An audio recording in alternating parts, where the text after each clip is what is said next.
भगवान महावीर स्वामी के पावन चरणों में कोटि कोटि वंदन। सभी आचार्य भगवंतों के पावन चरणों में कोटि कोटि वंदन। दादी कुंडी मैया श्री प्रवेश कुमारी जी महाराज साहब के पावन चरणों में कोटि कोटि वंदन।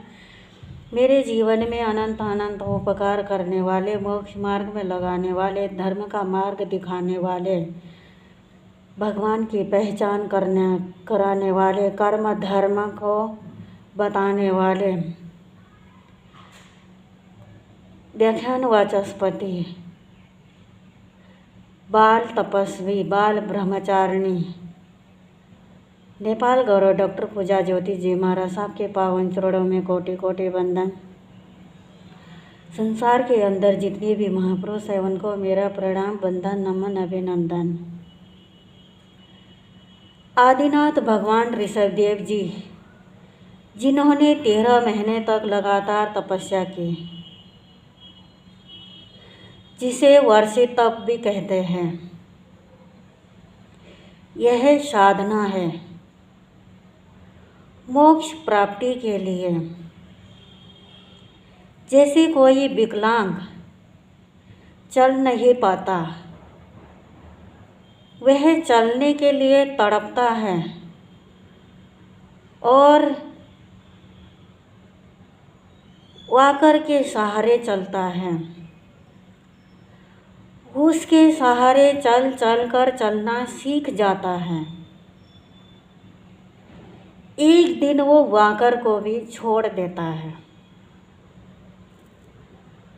ठीक वैसे ही जैन धर्म सिद्धांत में कुछ जीवन उपयोगी सदाचरण का पालन हमें करना चाहिए।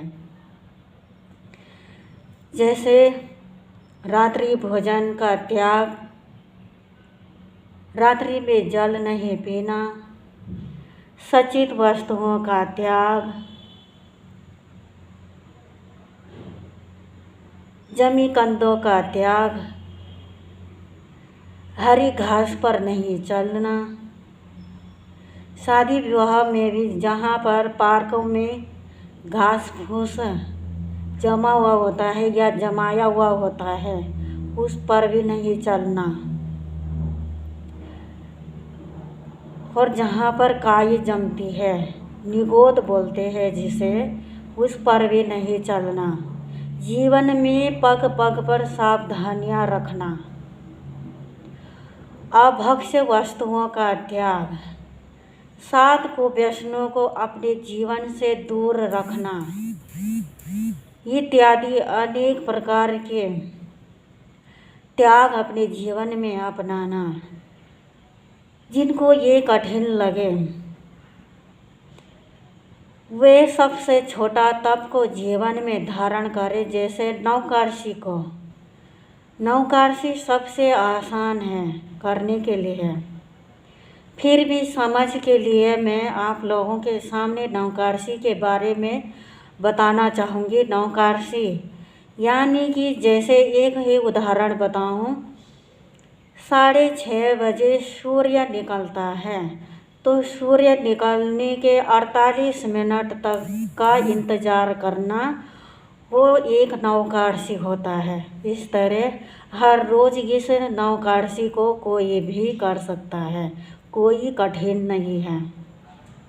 जब एक बार जीवन में आ जाए तो कठिन नहीं लगता। तो कल अक्षय तृतीया है। अक्षय तृतीया की सभी को शुभकामनाएं, बधाई।